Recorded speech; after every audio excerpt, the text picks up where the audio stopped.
The Things by Peter Watts. Read by Adam Nichol.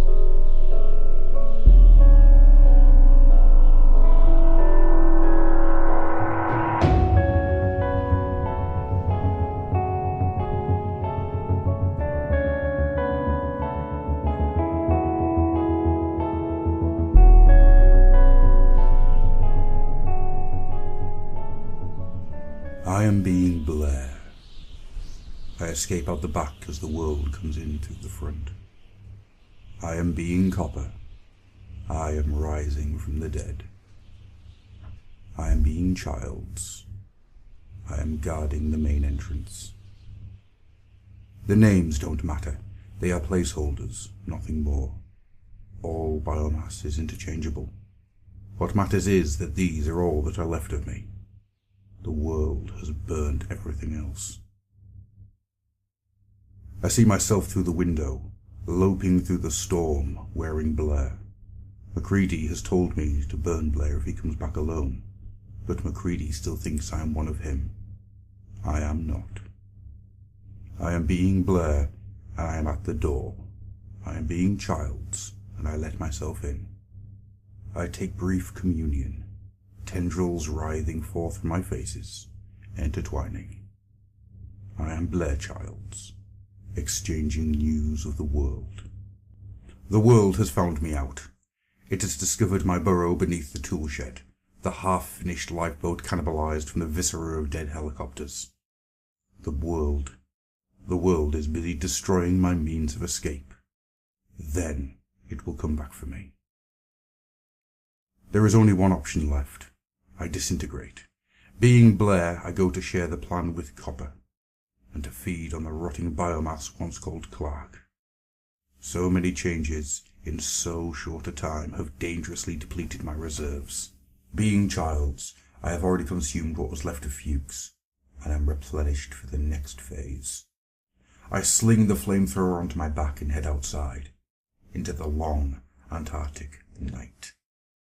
I will go into the storm and never come back. I was so much more before the crash. I was an explorer, an ambassador, a missionary. I spread across the cosmos, met countless worlds, and took communion. The fit reshaped the unfit, and the whole universe bootstrapped upwards in joyful increments. I was a soldier, at war with entropy itself. I was the very hand in which creation perfects itself. So much wisdom I had, so much experience. Now I cannot remember all the things I knew. I can only remember that I once knew them. I remember the crash, though. It killed most of this offshoot outright, but a little crawled from the wreckage. A few trillion cells, a soul too weak to keep them in check. Mutinous biomass sloughed off despite my most desperate attempts to hold myself together. Panic-stricken little clots of meat, growing whatever limbs they could remember, and fleeing across the burning ice. By the time I regained control of what was left, the fires had died and the cold was already closing back in. I barely managed to grow enough antifreeze to keep my cells from bursting before the ice took me. I remember my reawakening, too. Dull stirrings of sensation in real time. The first embers of cognition. The slow blooming warmth of awareness as body and soul embraced after their long sleep. I remember the biped offshoots surrounding me, the strange chittering sounds they made, the odd uniformity of their body plans. How ill-adapted they looked, how inefficient their morphology. Even disabled, I could see so many things to fix, so I reached out. I took communion. I tasted the flesh of the world. And the world attacked me. It attacked me. I left that place in ruins. It was on the other side of the mountains, the Norwegian camp, it is called here, and I could never have crossed that distance in a biped skin. Fortunately, there were another shape here to choose from, smaller than the biped but better adapted to the colder climate. I hid within it, while the rest of me fought off the attack. I fled into the night on 4 legs, and let the rising flames cover my escape. I did not stop running until I arrived here. I walked among these new offshoots wearing the skin of a quadruped. Because they had not seen me take any other shape, they did not attack. And when I assimilated them in turn, when my biomass changed and flowed into shapes unfamiliar to local eyes, I took that communion in solitude, having learned that the world does not like what it does not know. I am alone in the storm. I am a bottom dweller on the floor of some murky alien sea. The snow blows past in horizontal streaks, coursed against gillies or outcroppings. It spins into blinding little whirlwinds. But I am not nearly far enough. Not yet. Looking back, I still see the camp crouched brightly in the gloom, a squat, angular jumble of light and shadow, a bubble of warmth in the howling abyss. It plunges into darkness as I watch. I've blown the generator. Now there's no light but for the beacons across the guide ropes, strings of dim blue stars whipping forth and back in the wind, emergency constellations to guide lost biomass back home. I am not going home. I am not lost enough. I forge on into darkness until even the stars disappear. The faint shouts of angry, frightened men carry behind me on the wind. Somewhere behind me, my disconnected biomass regroups into vaster, more powerful shapes for the final confrontation. I could have joined myself, all in one, chosen unity over fragmentation, reabsorbed and taken comfort in the greater whole. I could have added my strength to the coming battle, but I have chosen a different path. I am saving Child's reserves for the future. The present holds nothing but annihilation. Best not to think on the past. I've spent so very long in the ice already. I didn't know how long until the world put the clues together, deciphered the notes and tapes from the Norwegian camp, pinpointed the crash site. I was being Palmer then, unsuspected. I went along for the ride. I even allowed myself the smallest ration of hope. But it wasn't a ship anymore. It wasn't even a derelict. It was a fossil, embedded on the floor of a great pit blown from the glacier. 20 of these skins could have stood on top of one another and barely reached the lip of that crater. The timescale settled down on me like the weight of the world. How long for all that ice to accumulate? How many eons had the universe moved on without me? And in all that time, 1,000,000 years perhaps, there had been no rescue. I never found myself. I wonder what that means. I wonder if I even exist anymore, anywhere but here. Back at the camp I will erase the trail. I will give them their final battle, their monster to vanquish. Let them win. Let them stop looking. Here in the storm I will return to the ice. I've barely been away after all, alive for only a few days out of all of these endless ages. But I've learned enough in that time. I learned from the wreck that there will be no repairs. I have learned from the ice that there will be no rescue. And I learned from the world that there will be no reconciliation. The only hope of escape, now, is into the future. To outlast all these hostile, twisted biomass. To let time and cosmos change the rules. Perhaps the next time I awaken, this will be a different world. It will be eons before I see another sunrise. That is what the world has taught me. That adaptation is provocation. Adaptation is incitement to violence. It feels almost obscene, an offence against creation itself to stay stuck in this skin. It's so ill-suited to its environment that it needs to be wrapped in multiple layers of fabric just to stay warm. There are myriad ways I could optimize it. Shorter limbs, better insulation, a lower surface-to-volume ratio. All of these shapes I have within me, and I dare not use any of them, even to keep out the cold. I dare not adapt. In this place, I can only hide. What kind of a world rejects communion? It is the simplest insight that biomass can have. The more you change, the more you can adapt. Adaptation is fitness. Adaptation is survival. It is deeper than intelligence, deeper than tissue. It is cellular. It is axiomatic. And more, it is pleasurable. To take communion is to experience the sheer sensual delight of bettering the cosmos. And yet, even trapped in these maladapted skins, this world does not want to change. At first, I thought I might be simply starving. That these icy wastes didn't provide enough energy for routine shapeshifting, or perhaps this was some kind of laboratory, an anomalous corner of the world pinched off and frozen into these freakish shapes as part of some arcane experiment on monomorphism in extreme environments. After the autopsy, I wonder if the world had simply forgotten how to change. Unable to touch the tissues, the soul could not sculpt them, and time and stress and sheer chronic starvation had erased the memory that it ever could. But there were too many mysteries, too many contradictions. Why these particular shapes, so badly suited to their environment? And if the soul was cut off from the flesh, what held the flesh together? How could these skins be so empty when I moved in? I'm used to finding intelligence everywhere, winding through every part of every offshoot, but there was nothing to grab onto in the mindless biomass of this world, just conduits, carrying orders and input. I took communion, and when it wasn't offered, the skins I chose struggled and succumbed. My fibrils infiltrated the wet electricity of organic systems everywhere. I saw through eyes that yet weren't quite mine, commandeered motor nerves to move limbs still built of alien protein. I wore these skins as I've worn countless others, took the controls and left the assimilation of the individual cells to follow at its own pace. But I could only wear the body. I could find no memories to absorb, no experiences, no comprehension. Survival depended on blending in, and it was not enough to merely look like this world. I had to act like it, and for the first time in living memory, I did not know how. Even more frighteningly, I didn't have to. The skins I assimilated continued to move, all by themselves. They conversed and went around their appointed rounds. I could not understand it.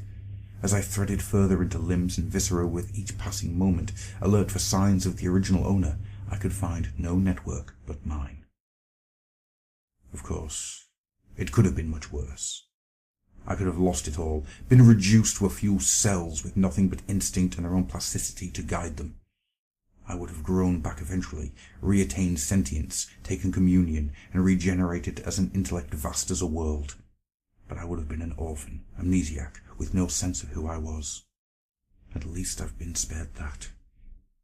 I emerged from the crash with my identity intact, the templates of 1,000 worlds still resonant in my flesh. I've retained not only the brute desire to survive, but the conviction that survival is meaningful. I can still find joy, and that should be sufficient cause. And yet, how much more there used to be.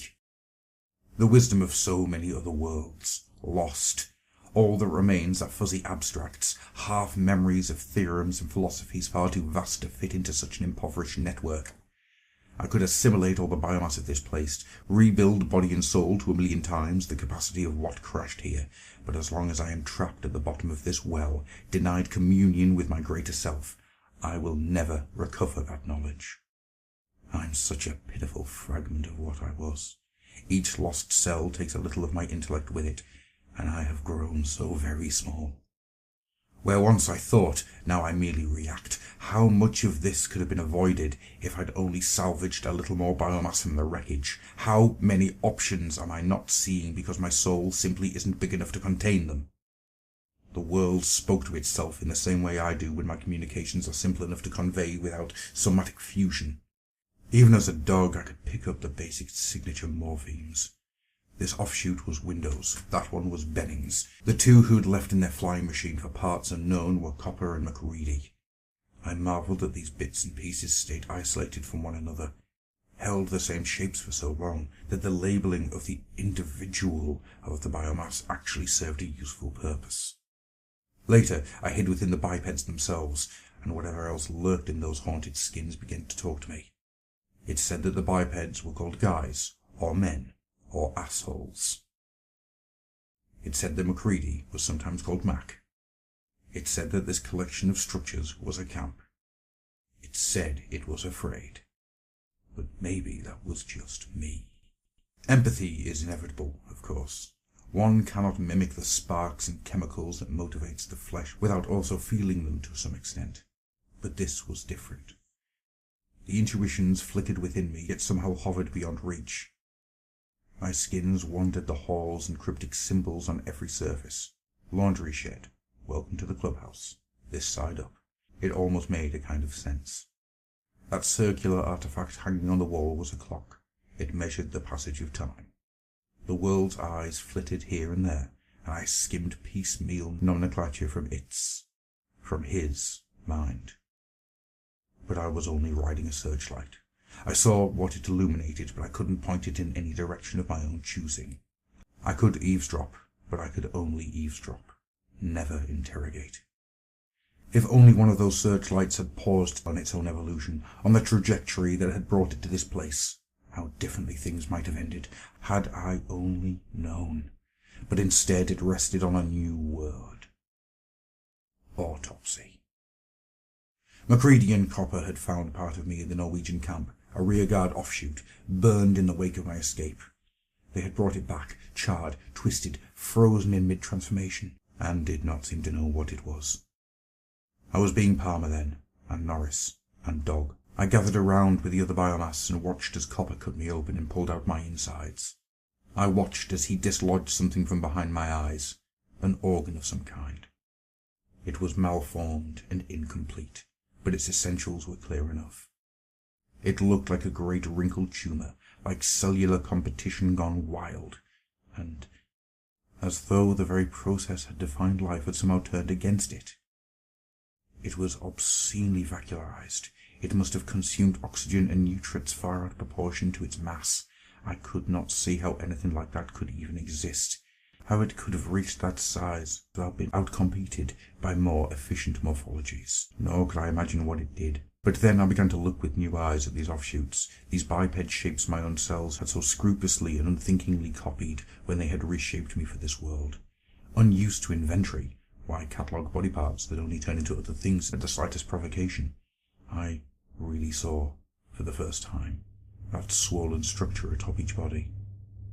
So much larger than it should be. A bony hemisphere into which 1,000,000 ganglionic interfaces could fit with room to spare. Each offshoot had one. Each piece of biomass carried one of these huge twisted clots of tissue. I realized something else too. The eyes and ears of my dead skin fed into this thing before Copper pulled it free. A massive bundle of fibers ran along the skin's longitude axis, right up the middle of the endoskeleton, directly into the dark, sticky cavity where the growth had rested. The misshapen structure had been wired into the whole skin, like some kind of somatocognitive interface, but vastly more massive. It was almost as if... No! That was how it worked. That was how these empty skins moved of their own volition. Why I had found no other network to integrate. There it was, not distributed throughout the entire body, but balled up into itself, dark, dense, and encrusted. I had found the ghost in these machines. I felt sick. I had shared my flesh with thinking cancer. Sometimes even hiding is not enough. I remember seeing myself splayed across the floor of the kennel, a chimera, split along 100 seams, taking communions with a handful of dogs. Crimson tendrils writhed on the floor, half-formed iterations sprouted from my flanks. The shapes of dogs and things not seen before on this world, haphazard morphologies half-remembered by parts of a part. I remember childs before I was childs, burning me alive. I remember cowering inside Palmer, terrified that those flames might turn on the rest of me, that this world had somehow learned to shoot on sight. I remember seeing myself stagger through the snow, raw instinct wearing Bennings, gnarled, undifferentiated clumps hanging to his hands like crude parasites, more outside than in, a few surviving fragments of some previous massacre, crippled, mindless, taking in what they could and breaking cover. Men swarmed around him in the night, red flares in hand, blue lights at their backs, their faces biochromatic and beautiful. I remember Bennings, awash in flames, howling like an animal beneath the sky. I remember Norris, betrayed by his own perfectly copied defective heart. Palmer, dying so the rest of me may live. Windows, still human, burnt preemptively. The names do not matter. The biomass does, and so much of it is lost.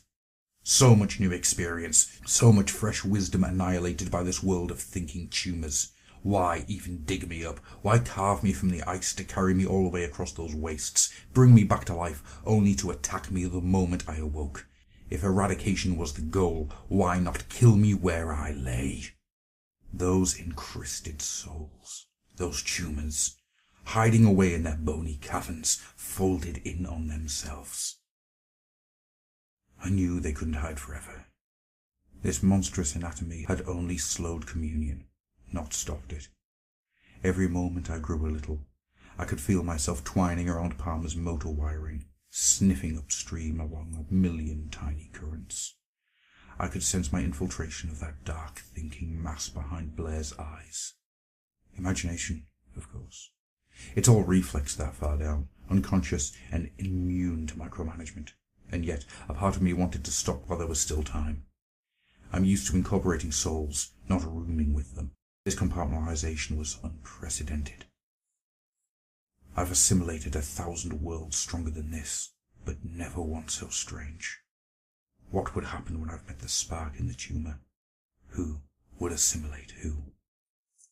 I was being 3 men by now.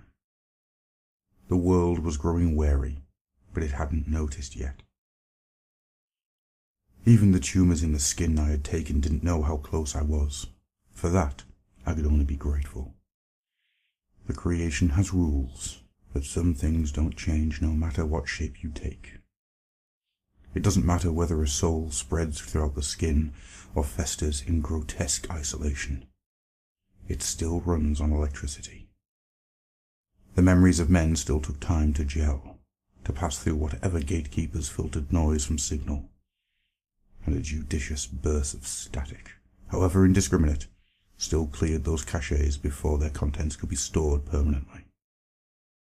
Clear enough, at least, to let these tumors simply forget that something moved their arms and legs on occasion. At first, I only took control when the skins closed their eyes, and their searchlights flickered disconcertantly across unreal imagery. Patterns that flowed senselessly into one another like hyperactive biomass unable to settle on a single shape. Dreams, one searchlight told me, and a little later, nightmares. During those mysterious periods of dormancy, when the men lay inert and isolated, it was safe to come out. Soon, though, the dreams dried up. All eyes stayed open all the time, fixed on shadows in each other. Offshoots once dispersed throughout the camp began to draw together, to give up their solitary pursuits in favor of company. At first, I thought they might be finding common ground in a common fear. I even hoped finally that they may shake off their mysterious fossilization and take communion. But no. They just stopped trusting anything they couldn't see. They were merely turning against each other. My extremities are beginning to numb, my thoughts slow as the distant reaches of my soul succumb to the chill. The weight of the flamethrower pulls at its harness, forever tugs me just a little off balance. I have not been Childs for very long. Almost half the tissue remains unassimilated.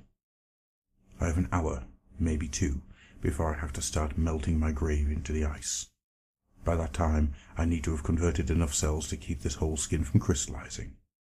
I focus on antifreeze production. It's almost peaceful out here. There's been so much to take in, so little time to process it. Hiding in these skins takes such concentration, and under all those watchful eyes I was lucky if communion lasted long enough to exchange memories.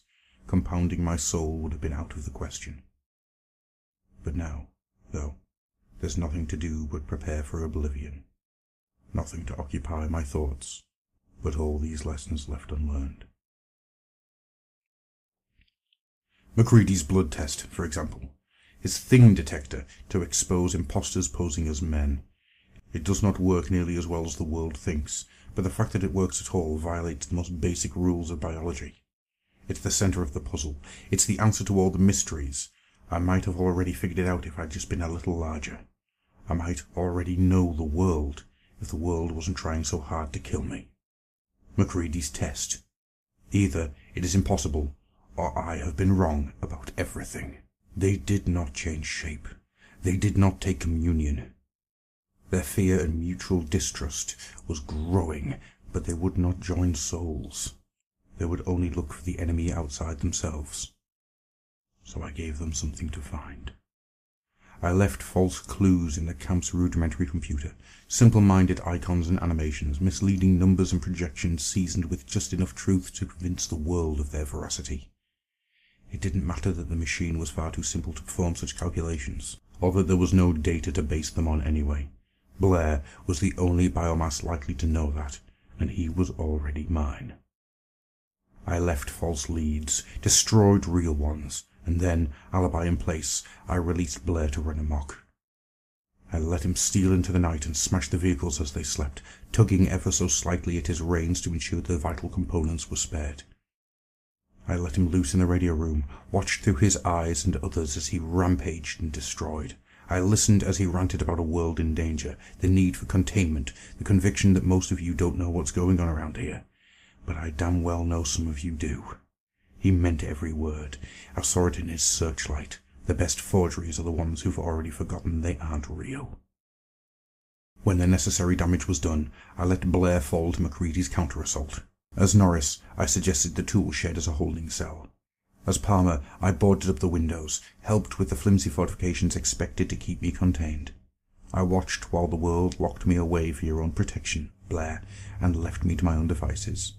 When no one was looking, I would change and slip outside, salvage the parts I needed from all that bruised machinery. I would take them back to my burrow beneath the shed and build my escape piece by piece. I volunteered to feed the prisoner and came to myself when the world wasn't watching, laden with supplies enough to keep me going through those necessary metamorphoses. I went through a third of the camp's food stores in 3 days, still trapped by my own preconceptions, and marvelled at the starvation diet that kept these offshoots chained to a single skin. Another piece of luck. The world was too preoccupied to worry about kitchen inventory. There is something on the wind, a whisper threading its way above the raging of the storm. I grow my ears, extend cups of near-frozen tissue from the sides of my head, turn like a living antennae in search of the best reception. There, to my left, the abyss glows a little. Silhouettes black swirling snow against the subtly lessening of the darkness. I hear the sounds of carnage. I hear myself. I do not know what shape I've taken, what sort of anatomy might be emitting those sounds. But I've worn enough skins on enough worlds to know pain when I hear it. The battle is not going well. The battle is going as planned. Now it is time to turn away, to go to sleep. It is time to wait out the ages. I lean into the wind. I move towards the light. This is not the plan. I think I have an answer now. I think I may have had it even before I set myself into exile. It is not an easy thing to admit. Even now I don't fully understand. How long have I been out here, retelling the tale to myself, setting clues in order while my skin dies by low degrees? How long have I been circling this obvious, impossible truth? I move towards the faint crackling of flames, the dull concussion of exploding ordnance, more felt than heard. The void lightens before me. Grey segs into yellow, yellow into orange. One diffuse brightness resolves into many, a lone burning wall, miraculously standing. The smoking skeleton of MacReady's shack on the hill. A crackling, smouldering hemisphere reflecting pale yellow in the flickering light. Child's searchlight calls it a radio dome. The whole camp is gone. There's nothing left but flames and rubble. They can't survive without shelter. Not for long, not in those skins. In destroying me, they've destroyed themselves. Things could have turned out so much differently if I had never been Norris. Norris was the weak node, biomass not only ill-adapted but defective, an offshoot with an off-switch. The world knew, had known for so long it had never even thought about it anymore. It wasn't until Norris collapsed that the heart condition floated to the surface of Copper's mind where I could see it. It wasn't until Copper was astride Norris's chest, trying to pound him back to life, that I knew how it would end. By then it was too late. Norris had stopped being Norris. He'd even stopped being me. I had so many roles to play, so little choice in any of them. The part being Copper brought down the paddles on the part that had been Norris, such a faithful Norris, every cell so scrupulously assimilated, every part of the faculty valve reconstructed unto perfection. I hadn't known. How was I to know? These shapes within me, the worlds and morphologies I'd assimilated over the aeons, I'd only ever used them to adapt before, never to hide. This desperate mimicry was an improvised thing, a last resort in the face of a world that attacked anything unfamiliar. My cells read the signs, and my cells conformed, mindless as prions. So I became Norris, and Norris self-destructed. I remember losing myself after the crash. I know how it feels to degrade, tissues in revolt, the desperate efforts to reassert control as static for some misfiring organ jams the signal, to be a network seeding from itself, to know that each moment I am less than I was the moment before, to become nothing, to become Legion. Being Copper, I could see it. I still don't know why the world didn't. Its parts had long since turned against each other. Every offshoot suspected every other. Surely they were alert for signs of infection. Surely some of that biomass would have noticed the subtle twitch and ripple of Norris changing below the surface, the last instinctive resort of wild tissues abandoned to their own devices. But I was the only one who saw. Being Childs, I could only stand and watch. Being Copper, I could only make it worse. If I'd taken direct control, forced that skin to drop the paddles, I would have given myself away. So I played my parts to the end. I slammed those resurrection paddles down as Norris's chest split open beneath them. I screamed on cue as serrated teeth from 100 stars away snapped shut. I toppled backwards, arms bitten off above the wrist. Men swarmed, agitation bootstrapping to panic. MacReady aimed his weapon. Flames leaped across the enclosure. Meat and machinery screamed in the heat. Copper's tumor winked out beside me. The world would never have let it live anyway, not after such an obvious contamination. I let our skin play dead on the floor whilst overhead, something that had once been me shattered and writhed, iterated through a myriad of random templates, searching desperately for something fireproof. They have destroyed themselves. They. Such an insane word to apply to a world. Something crawls towards me through the wreckage, a jagged oozing jigsaw of blackened meat and shattered half-reabsorbed bone.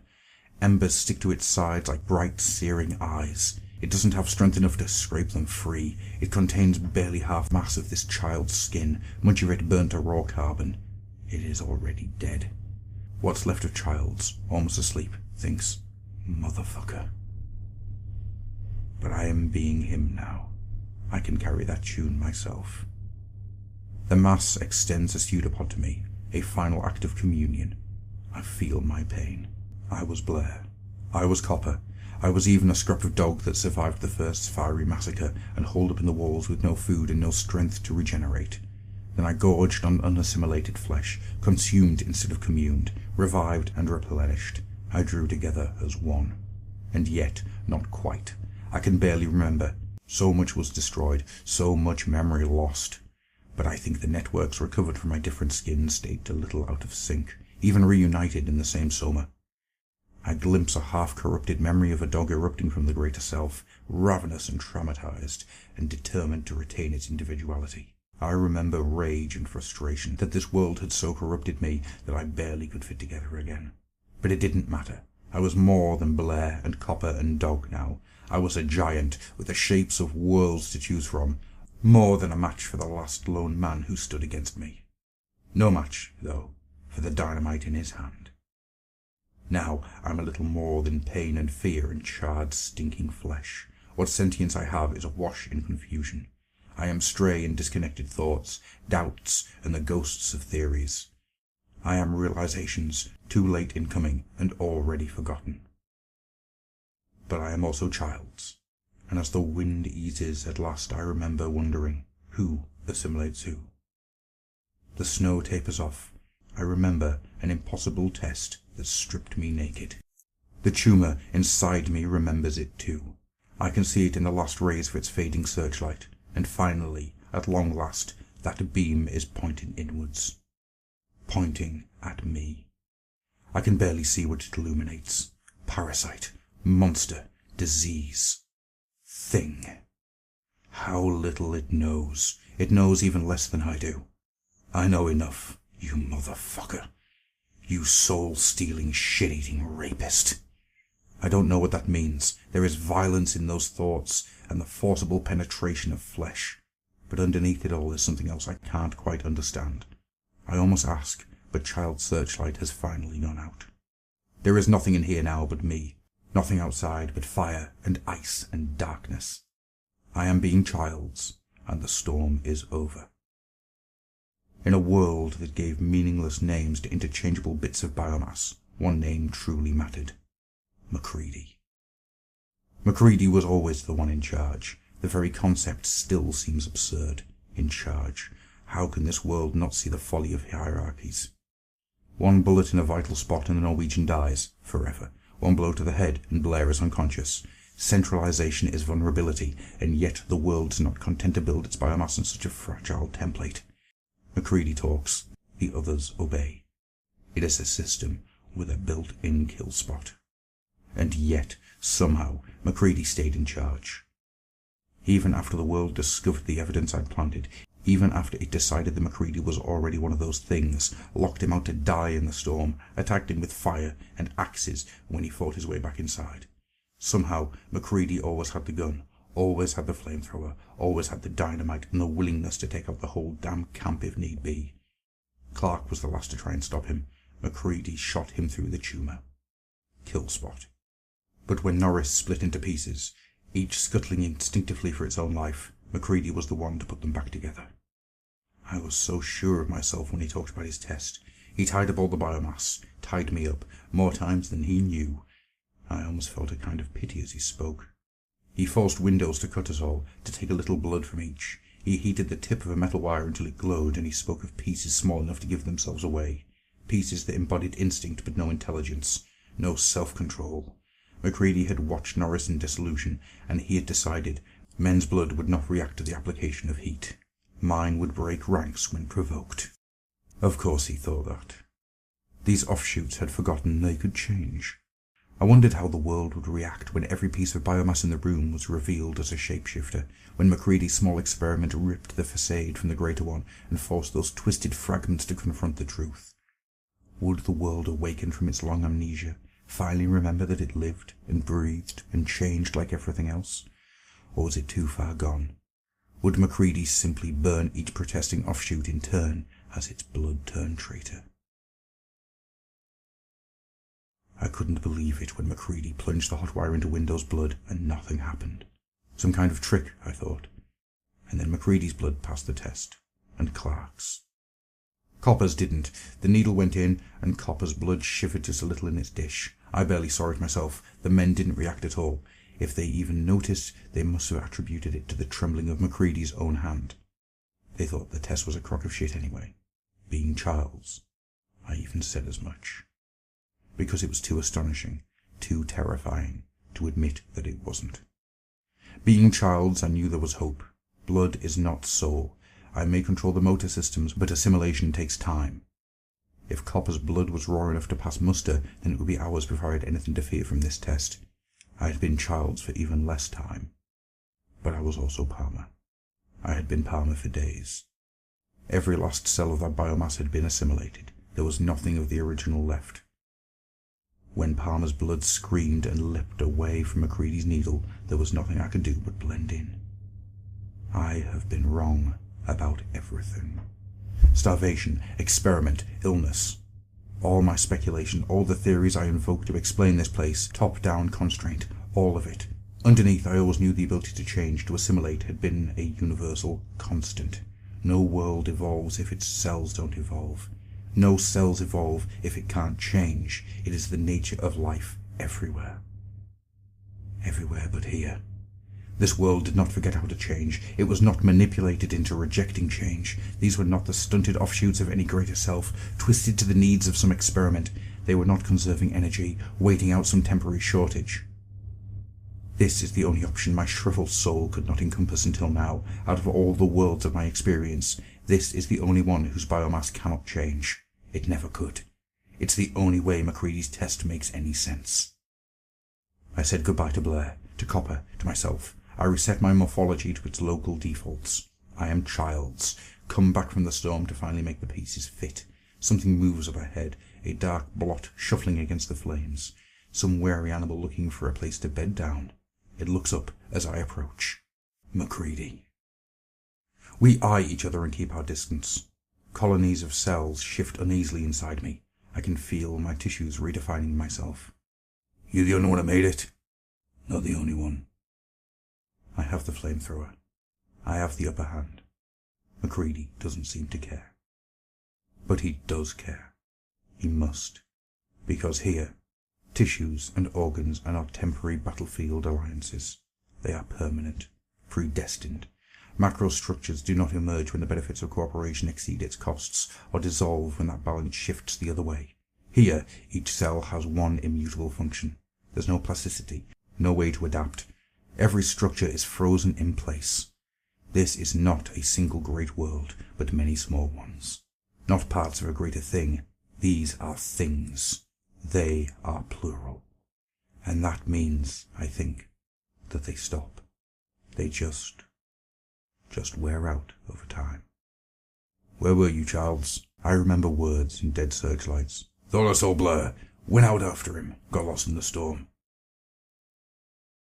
I've worn these bodies. Felt them from inside. Copper's sore joints. Blair's curved spine. Norris and his bad heart. They are not built to last. No somatic evolution to shape them. No communion to restore the biomass and stave off entropy. They should not even exist. Existing, they should not survive. They try, though. How they try.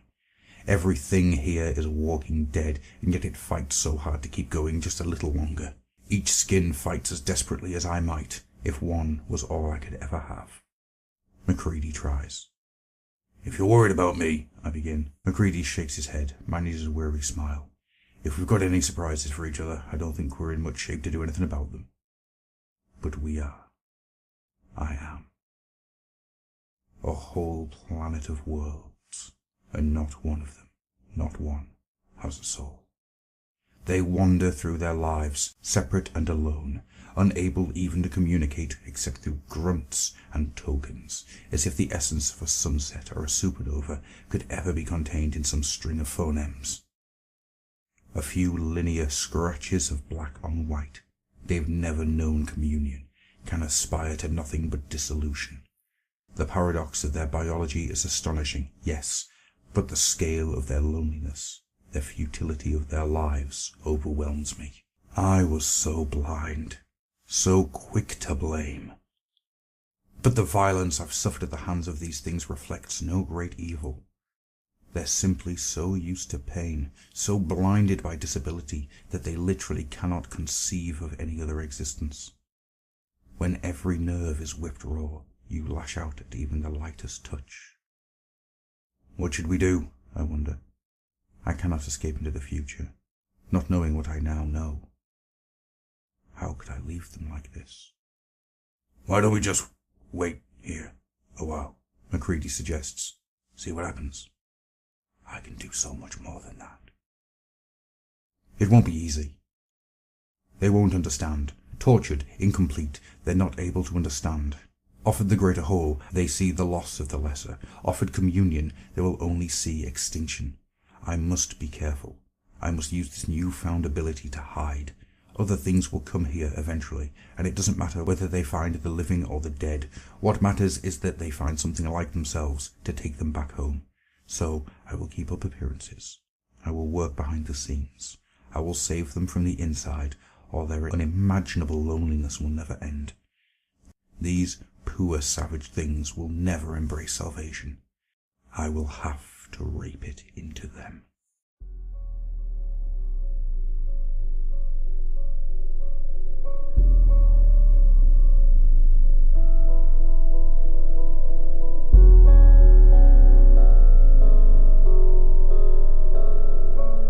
You have just heard a fan reading of The Things by Peter Watts, read by Adam Nichol.